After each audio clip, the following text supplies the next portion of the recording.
Bright soaps education में आपका स्वागत है। आज हम class 12 chemistry chapter haloalkanes और इसमें फिजिकल प्रॉपर्टीज का डिस्कशन करेंगे।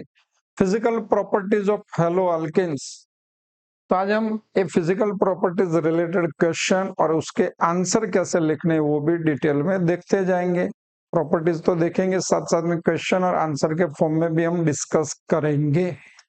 तो यहाँ पे बात हो रही है हेलो अल्केन की फिजिकल प्रॉपर्टीज। तो याद रख लो कि भाई प्योर फॉर्म में अल्काइल हैलाइड कलरलेस सब्सटेंस है, और जैसे सब आयोडाइड और ब्रोमाइड को लाइट में एक्सपोज किया जाता है तो कलर डेवलप होता है। दो स्टेटमेंट हो गए। कुछ वॉलेटाइल अल्काइल हैलाइड जो स्वीट स्मेल होते, अच्छे से स्मेल आती है। तो 3 पॉइंट आप याद रख लो। फर्स्ट तो physical properties of haloalkanes. Alkyl halides are colorless when pure. However, bromides and iodides develop color when exposed to light. Many volatile halo compounds have sweet smell. बात आ रही है फिजिकल स्टेट की, तो solid, liquid या तो gases form में substance होते हैं। क्लोरोमीथेन मतलब methyl chloride, methyl bromide, ethyl chloride and some chlorofluoromethanes जो गैसियस फॉर्म में होते, मतलब lower alkyl halides are gases. और जैसे जैसे मोलिकुलर मास बढ़ेगा ऐसे वैसे नेचुरली लिक्विड एंड फिर सॉलिड सब्सटेंस भी हो सकते। तो इस स्टेटमेंट भी आप देख सकते हो। Methyl chloride, methyl bromide, ethyl chloride and some chlorofluoromethanes are gases at room temperature. Lower members are gases, but higher members are liquids or solids. अब हमें कुछ क्वेश्चन के आंसर भी फिजिकल प्रॉपर्टीज में देखने पड़ेंगे। मोस्टली बात आती है मेल्टिंग पॉइंट या तो बॉइलिंग पॉइंट की कंपैरिजन की। जब बॉइलिंग पॉइंट की कंपैरिजन आए तो दो इंपॉर्टेंट स्टेटमेंट यहाँ पे हमें याद रखना है। एक तो इंटर मोलिकुलर अट्रैक्शन फोर्स या तो हाइड्रोजन बॉन्ड। जैसे कि अल्केन ले लेते, इसके बाद का ही क्वेश्चन है।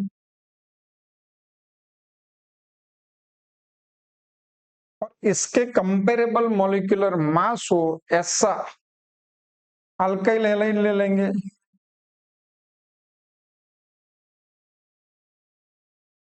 अल्काइल हैलाइड का बॉइलिंग पॉइंट अल्केन से ज्यादा होगा।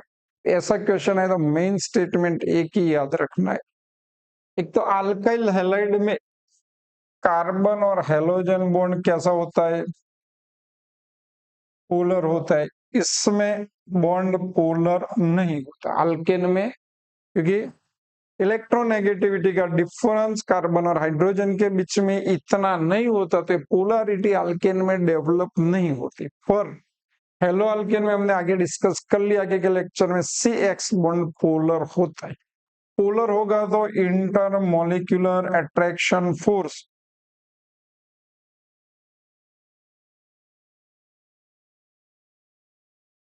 ज्यादा रहेगा। इंटरमोलिकुलर अट्रैक्शन फोर्स ज्यादा रहेगा तो एक ही सब्सटेंस को इवोपरेट करने के लिए ज्यादा एनर्जी देनी पड़ेगी। इसीलिए अल्काइल हैलाइड जो कंपेरेबल मोलिकुलर मास अल्केन जितना हो, इसका बॉइलिंग पॉइंट ज्यादा होता है। ये क्वेश्चन आपके सामने आ जाएगा, देख सकते हो। Why do alkyl chloride, bromide and iodides have higher boiling points than the boiling point of hydrocarbon of comparable molar mass?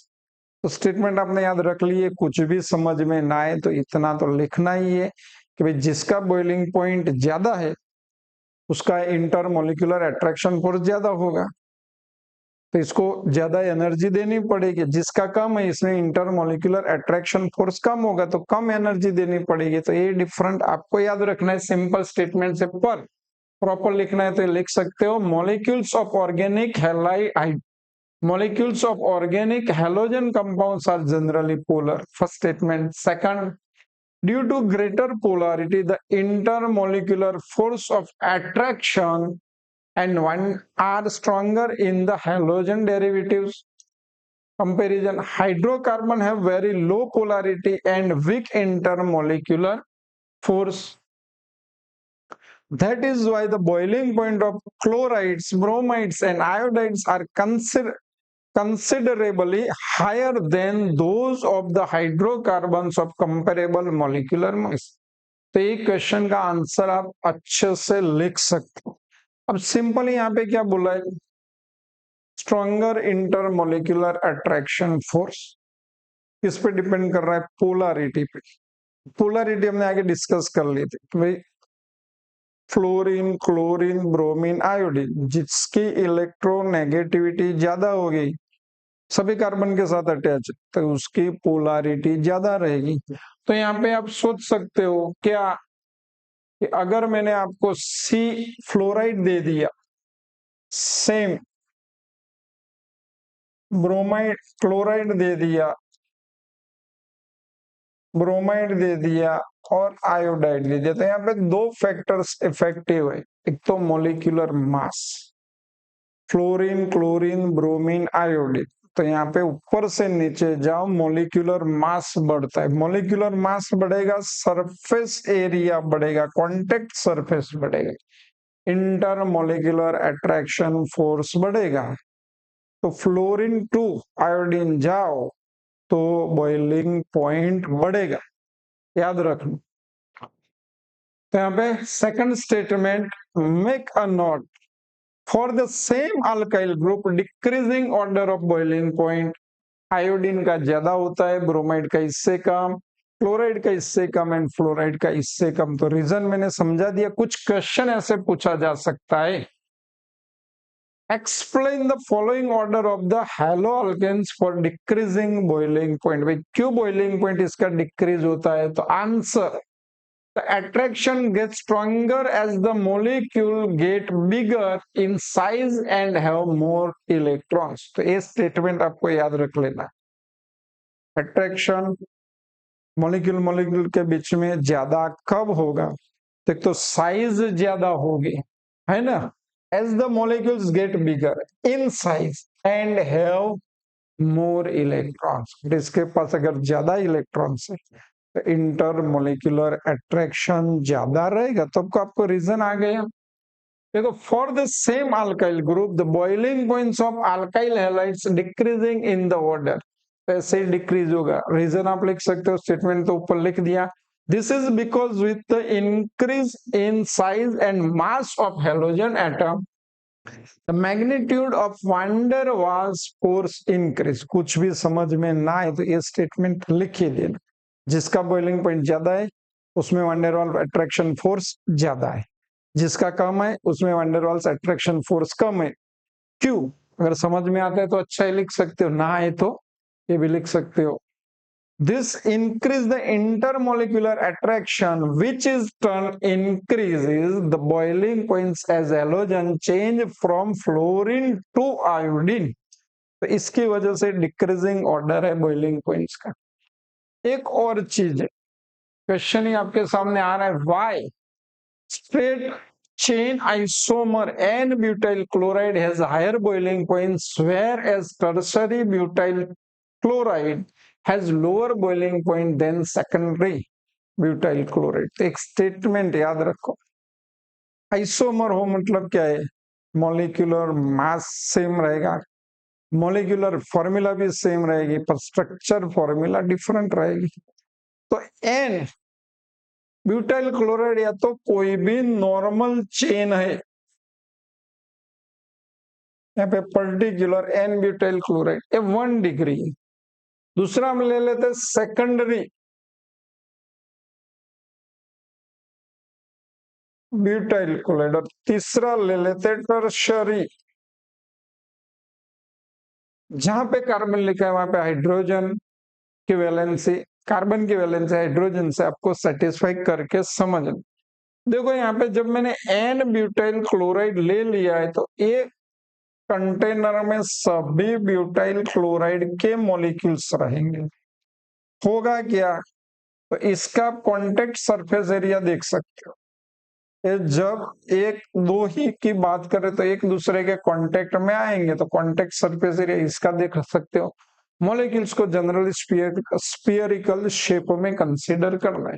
चलो यहाँ पे अगर मैं लिख दूं n butyl chloride, secondary butyl chloride, तो क्या होगा देख सकते हो यहाँ पे कॉन्टेक्ट सरफेस एरिया कंपेरेटिवली क्या हो रही है, कम हो रही है। तो सेम ये तो स्फीयरिकल शेप में आ जाएगा। तो इसमें अगर दूसरा मॉलिक्यूल्स है तो intermolecular attraction, contact surface area कम होने से कम होगा। किसमें? टर्सरी में इंटरमॉलिक्यूलर अट्रैक्शन फोर्स सबसे कम हो, सेकेंडरी में इससे थोड़ा ज्यादा, और 1 डिग्री अल्काइल हैलाइड में सबसे ज्यादा इंटरमॉलिक्यूलर अट्रैक्शन फोर्स रहेगा। और समझ सकते जैसे इंटरमॉलिक्यूलर अट्रैक्शन फोर्स ज्यादा होगा उसका बॉइलिंग पॉइंट ज्यादा होगा। It means 1 degree alkyl halide is greater than 2 degree and 2 degree is greater than 3 degree. ये बॉइलिंग पॉइंट का आपको ऑर्डर मिल जाएगा। तो ऐसे ही आप इस स्टेटमेंट को मतलब क्वेश्चन के आंसर को लिख दोगे। आंसर देख सकते हो, lower boiling point for branch alkyl halide. Simple statement यही है, जितनी ब्रांच बढ़ेगी उतना बॉइलिंग पॉइंट डिक्रीज होगा। क्यों भाई? तो रीजन है देखो, एन सेकेंडरी एंड टर्सरी, तो ये आपको बॉइलिंग पॉइंट का ऑर्डर मिल जाएगा। चलो statement, the boiling point of isomeric haloalkanes decrease with increase in branching. जैसे for example 2-bromo 2-methyl propane has the lowest boiling points among the 3 isomers due to which increases in branching. हमने देख लिया जैसे branch बढ़ रही, the molecular attains spherical shape, तब तो वो क्या होता जाएगा? स्फीयरिकल शेप होता जाएगा विथ लेस सरफेस एरिया। अब जब स्फीयर होगा तो सरफेस एरिया कम हो जाएगी। As a result attraction force between weaker resulting in lower boiling point, तो बॉइलिंग पॉइंट उसका कम होता जाएगा। तो ऐसे ही आपको क्वेश्चन का आंसर लिख देना है। Next, which isomer of C5H11Cl has the highest boiling points and which has the lowest boiling points? Explain your answer. तो बात आइसोमर की हो रही है तो हमें ये पेंटाइल क्लोराइड है तो उसके 3 आइसोमर लिखने होंगे जिसमें टर्सरी हो, सेकेंडरी हो और प्राइमरी हो। टर्सरी आइसोमर का बॉइलिंग पॉइंट सबसे कम रहेगा, प्राइमरी अल्काइल हैलाइड का बॉइलिंग पॉइंट सबसे ज्यादा रहेगा। तो ये आइसोमर आपको खुद लिखने आने चाहिए। पहले तो आंसर खुद सोच के लिखते जाओ कि कैसे लिखना। इसके बाद आपके सामने ये आंसर भी आ रहे हैं, देखते जाओ। वे पढ़ा नहीं जाएगा, खुद इसको पढ़ सकते हो। वही स्टेटमेंट है जैसे आगे हमने डिस्कस कर लिया, थोड़ा स्टेटमेंट तो लैंग्वेज चेंज हो सकती है। तो इसका आंसर है आपके सामने, फिर से पोज कर लो। अगर समझ में नहीं आ रहा है तो आंसर लिख सकते हो। तो ऐसे पर्टिकुलर मॉलिक्यूल्स के नाम के साथ भी आंसर देना होगा। क्वेश्चन ऐसे भी पूछा जाएगा कि जहाँ पे आपको नेम दे रखे होंगे तो उसमें आपको ये समझ में आना चाहिए कि भाई इसमें टर्सरी हैलाइड कौन सा है, सेकेंडरी कौन सा है, प्राइमरी कौन सा है। जैसे कि यहाँ पे आप देख सकते कि आगे के क्वेश्चन में भी ऐसा था, यहाँ पे भी आपको पर्टिकुलर ये नाम दे रखा हो, कौन सा? ये वाला। और दूसरा ये वाला दे रखा हो और पूछा हो कि भाई इसमें से किसका बॉइलिंग पॉइंट ज्यादा होगा, क्यों? तो आपको खुद प्राइमरी, सेकेंडरी, टर्सरी डिसाइड करके आंसर देना होगा। नेक्स्ट, चलो फिर से बात कर रहे हैं डेंसिटी। तो 2 मेन स्टेटमेंट है, वही याद रख ले भाई। हैलोजन कंटेनिंग कंपाउंड्स, उसकी डेंसिटी वाटर से ज्यादा होती है। Density halogen containing compound is greater than water. और दूसरा मेन स्टेटमेंट है कि जैसे जैसे हेलोजन कंटेनिंग कंपाउंड का मॉलिक्यूलर मास बढ़ेगा, डेंसिटी बढ़ेगी। तो density increase with increase the molecular weight. अब मॉलिक्यूलर वेट किस किस तरीके से इंक्रीज होता है? पहले तो वाटर से पर्टिकुलर किसकी डेंसिटी ज्यादा हो सकती है?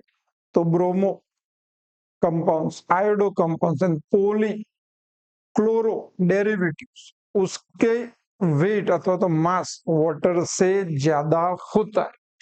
Bromo iodo and polychloro derivatives of hydrocarbons are heavier than water. और इस स्टेटमेंट को दूसरे तरीके से सोचेंगे तो जैसे कि भाई हेलोजन कंपाउंड्स में कार्बन बढ़ेंगे तो डेंसिटी बढ़ेगी, हेलोजन एटम्स बढ़ेंगे तो डेंसिटी बढ़ेगी।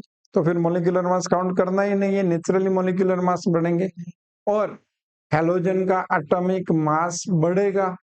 जैसे फ्लोरीन की जगह क्लोरीन ले लो, क्लोरीन की जगह ब्रोमीन ले लो, ब्रोमीन की जगह आयोडीन ले लो, तो भी डेंसिटी बढ़ेगी। तो ये स्टेटमेंट आप याद रख सकते हो। The density increase with increase in number of carbon atoms, halogen atoms and atomic mass of the halogen atoms. तो ऐसे ऐसे डेंसिटी बढ़ती है। फिजिकल प्रॉपर्टीज की बात करेंगे तो कुछ प्रैक्टिकल डेटा है वो हमें याद नहीं रखने, पर आप यहाँ पे देख सकते हो जैसे भी क्लोरीन ब्रोमीन आयोडीन, तो हेलोजन का मोलिकुलर मास बढ़ा, डेंसिटी बढ़ेगी। नंबर ऑफ हेलोजन एटम्स बढ़े, डेंसिटी बढ़ेगी। तो वही स्टेटमेंट को याद रख के खुद इस क्वेश्चन का आंसर दे सकते हो। Arrange the following order of increasing density. इसमें किसकी भी डेंसिटी इंक्रीजिंग ऑर्डर में लिखना है, तो इसकी डेंसिटी 3 हेलोजन है, सबसे ज्यादा रहेगी, 2 हेलोजन है कम रहेगी, 1 हेलोजन इससे भी कम रहेगी। यही ऑर्डर आपको मिल जाएगा। अब यहाँ पे देखो क्लोरीन आयोडीन ब्रोमीन, तो सबसे ज्यादा डेंसिटी किसकी होगी? हेलोजन का मॉलिक्यूलर मास बढ़ेगा, उसकी डेंसिटी ज्यादा रहेगी, तो आयोडीन की ज्यादा रहेगी, इसके बाद ब्रोमीन की और इसके बाद क्लोरीन की। तो आप ऐसे सिंपल क्वेश्चन के आंसर दे सकते हो। Explain solubility of hello alkane with water. अब बात हो रही है सोल्यूबिलिटी। तो सोल्यूबिलिटी सॉल्यूशन चैप्टर में हम अच्छे से समझ चुके, फिर भी याद रख लो कि भाई आपके पास कोई कंपाउंड्स हेलो अल्केन का ए है, दूसरा आपके पास क्या है? वाटर मॉलिक्यूल्स है H2, तो ए सॉल्यूबल होगा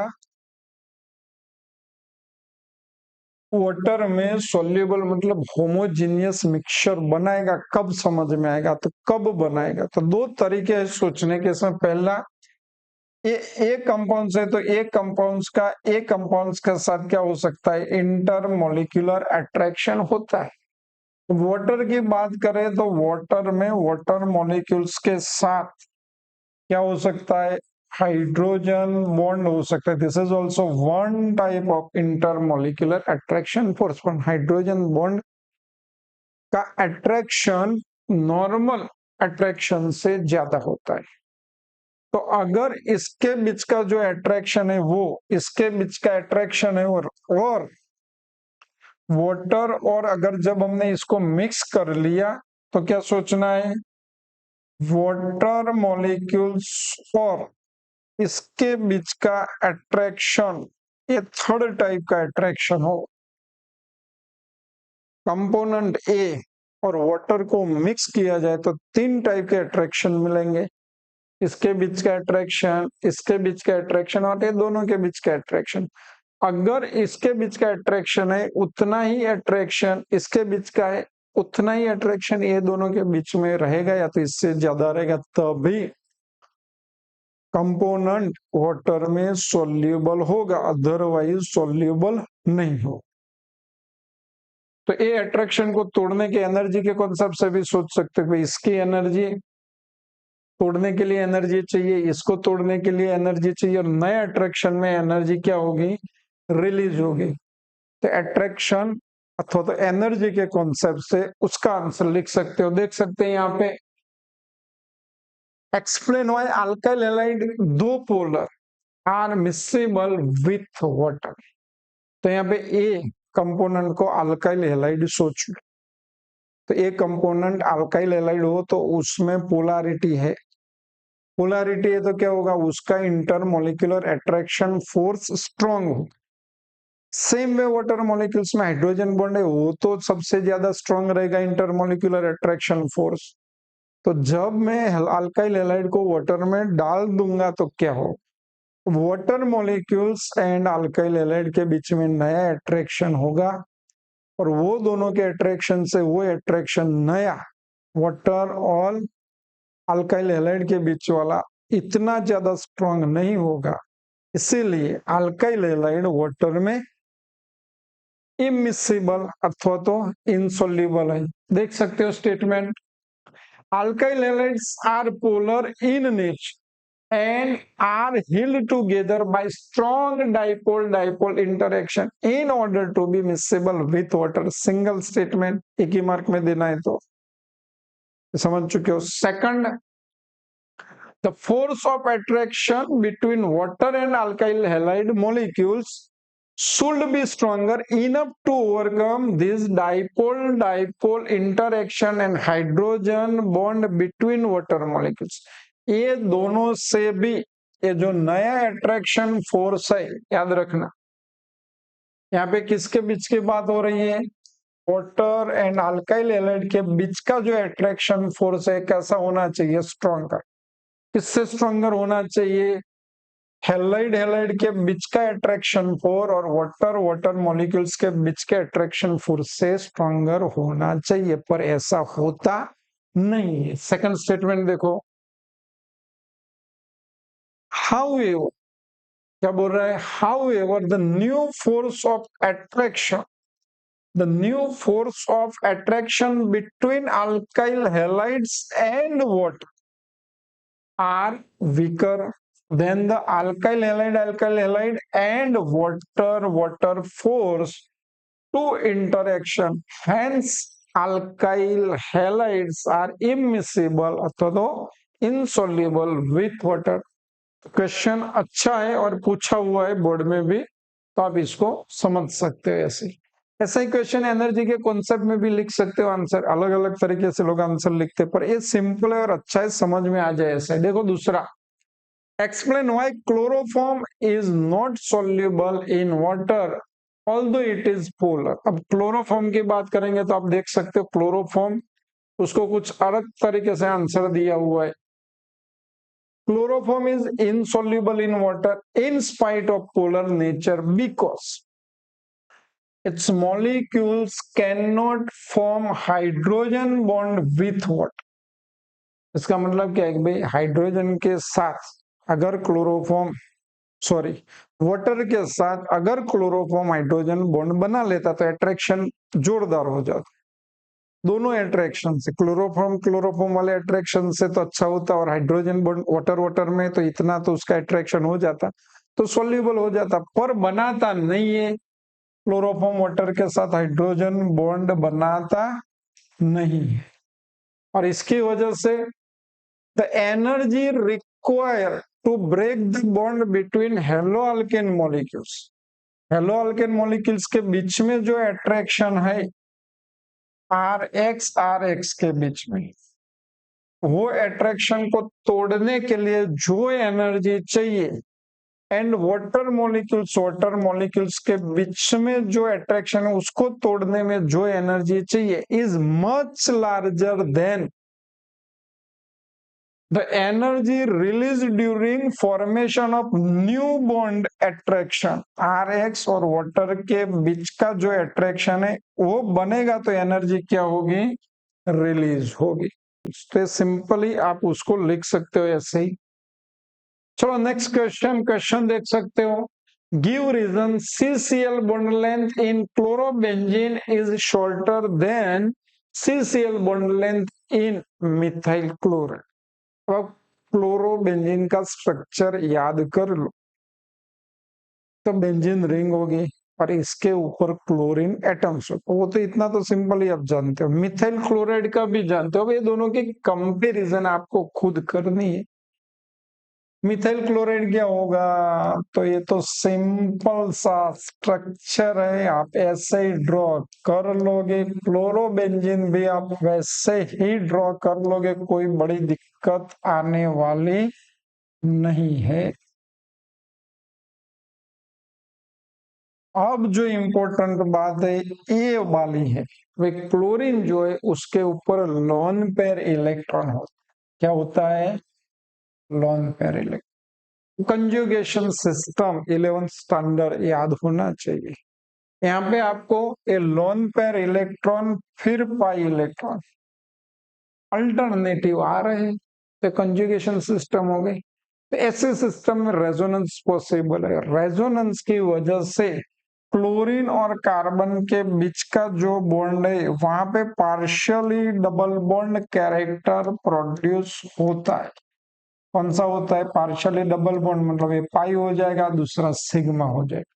जबकि यहाँ पे मिथाइल क्लोराइड में ऐसा कोई पाई बॉन्ड है ही नहीं, कंजुगेटेड सिस्टम पॉसिबल है ही नहीं, तो ये प्योर सिग्मा बॉन्ड रहेगा। कौन सा? Pure sigma. Naturally double bond होगा, पार्शियली तो शॉर्ट होगा, स्ट्रॉन्ग होगा। तो ये आपका क्वेश्चन का आंसर हो गया। दूसरा एक एक्स्ट्रा स्टेटमेंट याद रख लेना है कि इसके बाद रिएक्टिविटी भी आएगी। तो ये बॉन्ड सिग्मा बॉन्ड है, सिंगल बॉन्ड है, तो इजीली ये हेलोजन का सब्स्टिट्यूशन पॉसिबल है, रिएक्शन दे देगा। और यहाँ पे ए हेलोजन पार्शियली डबल बॉन्ड होने की वजह से, शॉर्ट और स्ट्रॉन्ग होने की वजह से जल्दी टूटेगा नहीं, और ए हेलोजन का सब्स्टिट्यूशन पॉसिबल नहीं है। तो यही आंसर आपको ऐसे ही मिले जाएगा लिखा हो। चलो देख सकते हो। First statement, in chlorobenzene, the lone pair electrons present on chlorine atom are conjugation with pi electrons of the benzene ring. इसकी वजह से होगा क्या भाई? As a result, carbon chlorine bond acquires some double bond character, while in CH3Cl bond is a pure single bond, जो हमने समझ लिया। Since bond length of carbon chlorine single bond in greater than carbon chlorine partially double bond, single bond की bond length partially double bond से ज्यादा होती है। Therefore, carbon chlorine bond in halobenzene is shorter than that in carbon chlorine bond in chloromethane. Give reason the dipole moment of chlorobenzene is lower than that of cyclohexyl chloride. फिर यहाँ पे भी chlorobenzene aromatic structure है, aromatic character है। Cyclohexyl chloride non aromatic character है। दोनों के बीच के बॉन्ड का कैरेक्टरिस्टिक याद रख लो। स्टेटमेंट में बोल रहा हूं, फिर सामने भी आएगा। हमने पोलैरिटी देखी थी। बॉन्ड जितना पोलर है उतनी उसकी डाइपोल मोमेंटम ज्यादा है। क्या बोला? Dipole momentum of chlorobenzene is lower than that of the cyclohexyl chloride. तो जितना बॉन्ड पोलर होगा उतनी डाइपोल मोमेंटम ज्यादा होगी। पोलैरिटी किस पे डिपेंड कर रही है? तो स्टेटमेंट मैंने आपको आगे लिखा है था, पोलैरिटी के बारे में याद कर लो। Bond polarity is equal to अथवा तो directly proportional to electronegativity difference between carbon and halogen atoms. ये दोनों के बीच में इलेक्ट्रोनेगेटिविटी डिफरेंस की बात आएगी। अब देखो, क्लोरोबेंजीन की बात करेंगे तो ये जो क्लोरोबेंजीन में बेंजीन रिंग बेंजीन रिंग का कार्बन है जिस हेलो, चलो क्लोरोबेंजीन का स्ट्रक्चर आप जानते हो। इसमें क्लोरीन जिस कार्बन के साथ अटैच है उसका हाइब्रिडाइजेशन कौन सा है? sp2। तो इसमें s कैरेक्टर देखो तो 33.3% s कैरेक्टर रहेगा। इस कार्बन की इलेक्ट्रोनेगेटिविटी sp3 हाइब्रिडाइज्ड कार्बन से ज्यादा होगी। अब साइक्लोहेक्सेन भी लिख देते हैं, तो यहाँ पे sp3 आएगा। तो इसकी इलेक्ट्रोनेगेटिविटी इससे इसकी इलेक्ट्रोनेगेटिविटी, इस कार्बन की इलेक्ट्रोनेगेटिविटी इस कार्बन की इलेक्ट्रोनेगेटिविटी से ज्यादा होगी। अब दोनों के बीच में इलेक्ट्रोनेगेटिविटी का डिफरेंस ले लो, तो इसमें इलेक्ट्रोनेगेटिविटी का डिफरेंस लेस हो जाएगा। इलेक्ट्रोनेगेटिविटी डिफरेंट,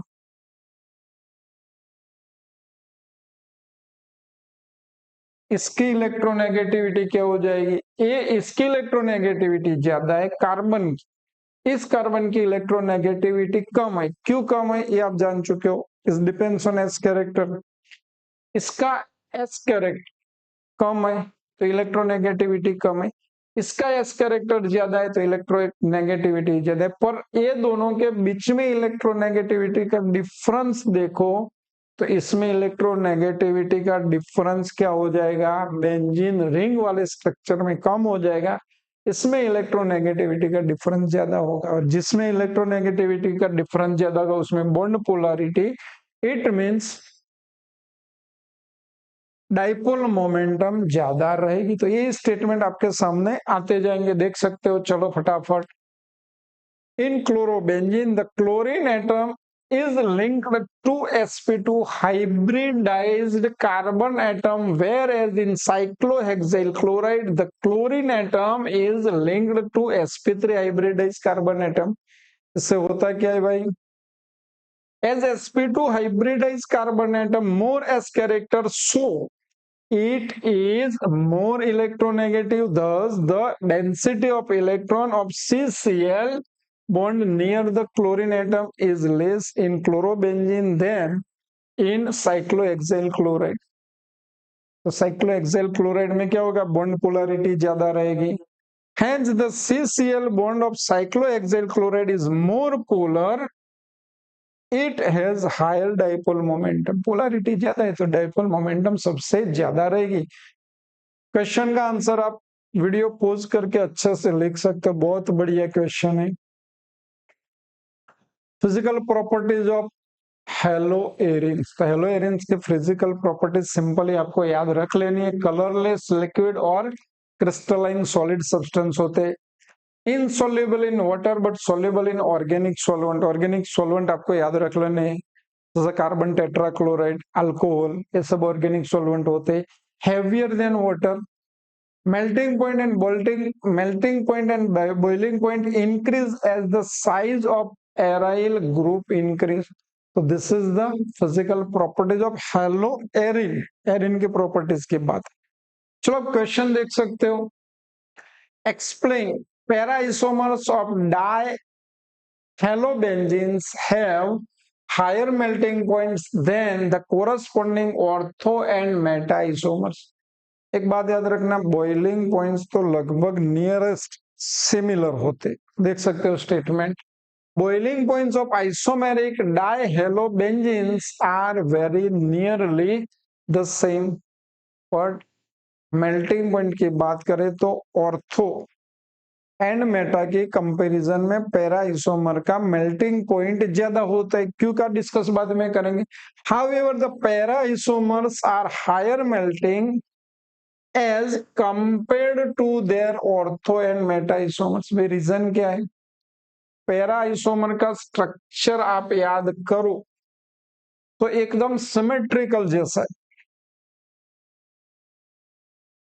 सपोज मैंने पैरा डाइक्लोरोबेंजीन ले लिया, तो एक पैरा डाइक्लोरोबेंजीन दूसरे पैरा डाइक्लोरोबेंजीन से बहुत नजदीक से अरेंज हो सकता है, तो इसका इंटरमोलिकुलर अट्रैक्शन फोर्स ज्यादा हो सकता है, जबकि मैं मेटा की कंपैरिजन करूं तो ऐसा पॉसिबल नहीं।